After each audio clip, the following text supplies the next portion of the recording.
안녕하세요. 반갑습니다. 주식강의 여러분에게 이정렬입니다. 자, 오늘 5월 18일 두산 피어셀 정리를 해드릴 수 있도록 하겠습니다. 자, 좋은 소식들이 하나 들려줬어요.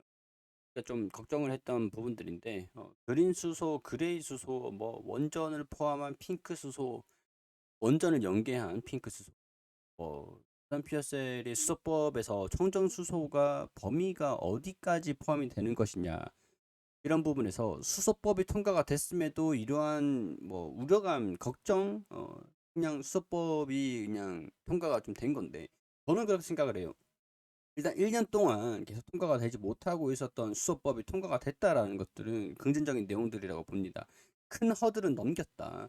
이제 작은 허들이 청전 수소, 청정 수소의 범위가 어디까지 있냐라는 부분들인 것 같은데 이게 기업들 입장에서는 투자 금액에 대한 부분들이 달라질 수 있기 때문에 투자 대비 수익성이 있느냐 없느냐 이런 부분들이기 때문에 크게 중요하진 않지만 수소 산업이 자체가 성장을 하느냐 아니면 성장을 하는 속도 뭐 그런 부분들에서 기업의 투자가 적극적으로 좀 진행이 될 만한 내용들이냐 아니냐 그런 부분들. 그러니까 청정수소를 완전히 무탄소, 탄소가 전혀 배출되지 않는 수소만을 청정수소로 그 정의를 한다라고 하면은 강제적으로 그 산업을 키우기 위해서는 시간이 좀 많이 걸립니다. 청정수소에 적응을 시키기 위해서. 근데 아직까지 그레이수소라든가 화학 제품들을 생산을 하면서 부생수소들, 그레이수소들, 신재생에너지 지금이야 솔직히 뭐 신재생에너지 뭐 종류를 보자고 하면 어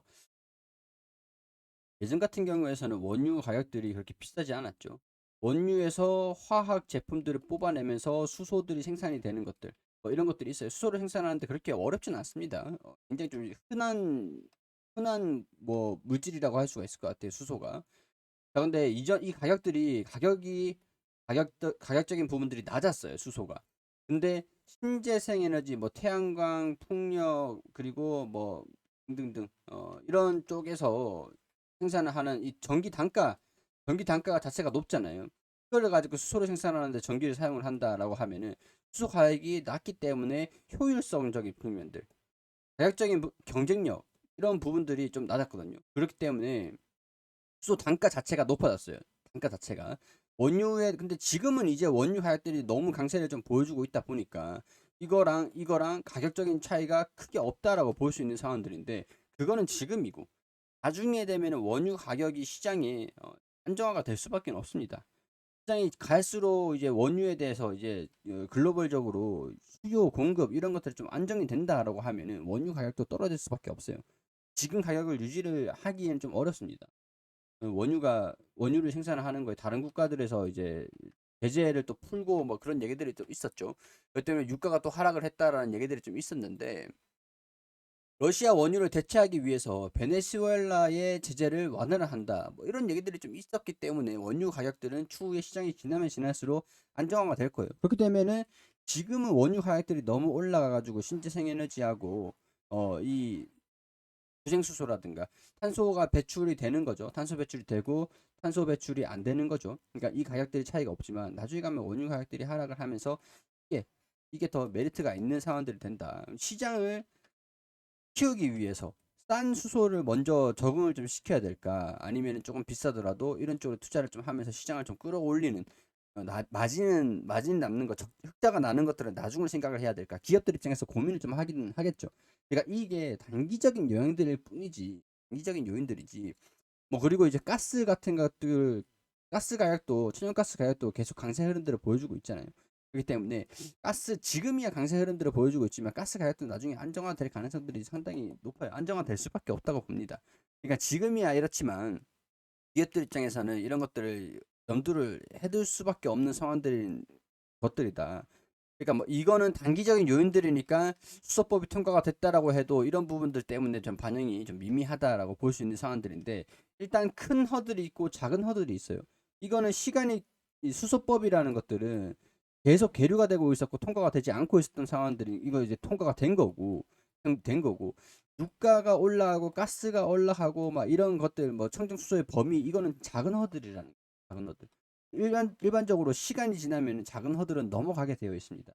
큰 허들이 문제인 거지 작은 허들은 그렇게 크게 어렵지 않아요. 일단 큰 허들은 넘어섰기 때문에. 자, 그렇기 때문에 두산 피어셀이 단기적인 전망이랑 장기적인 전망이랑 차이가 좀 있을 수도 있겠지만 단기적인 전망에서는 두산 피어셀이 유망하지 않은 기업은 아니다. 유망한 기업이다. 이렇게 설명을 드릴 수가 있겠죠. 이런 상황에서 수소법 개정안 후속 조치에 따른 원전도 청정수소 범위에 포함이 된다.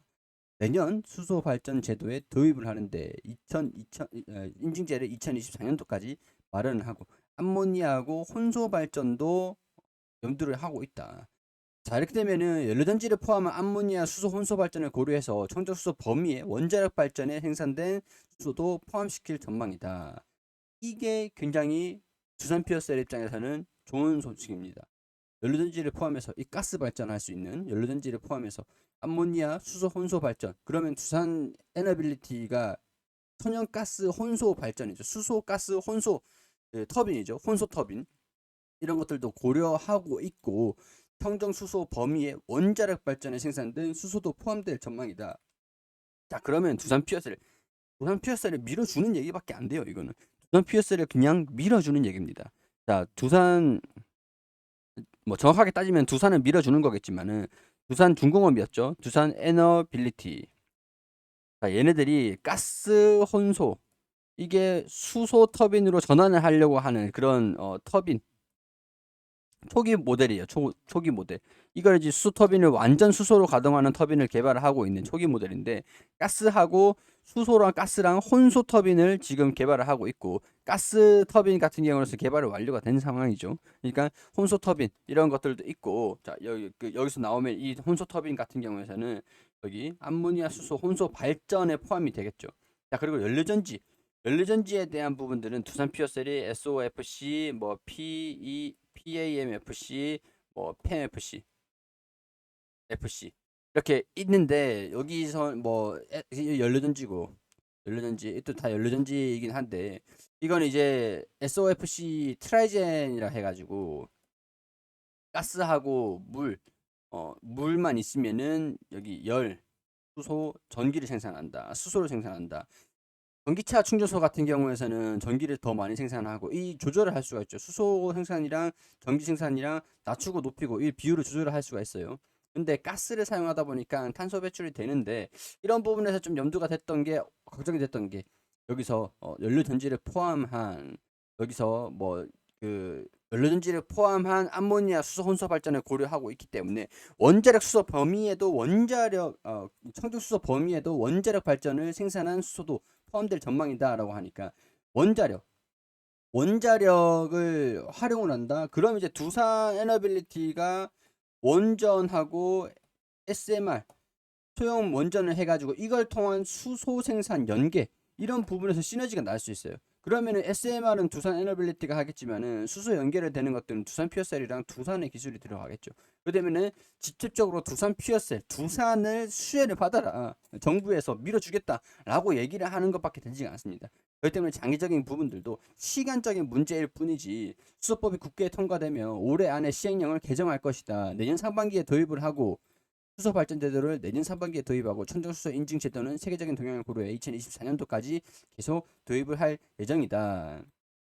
여기 이런 내용들이기 때문에 혼소 발전, 액화 천연 수소 혼소 발전 보급 수소 발전 제도 이런 것들에도 구축을 좀 더 빠르게 할 수 있는 긍정적인 내용들이다. 대신 이제 등급별로 가중치는 들어가겠죠. 그렇지만 우리가 최악의 상황들을 염두를 해두고 두산 피어셀을 보고 있는 상황들인데 최악의 상황은 없을 가능성이 높다. 베스트까지는 아니더라도 중간 정도는 가지 않을까 이렇게 보시는 게 좋을 것 같습니다.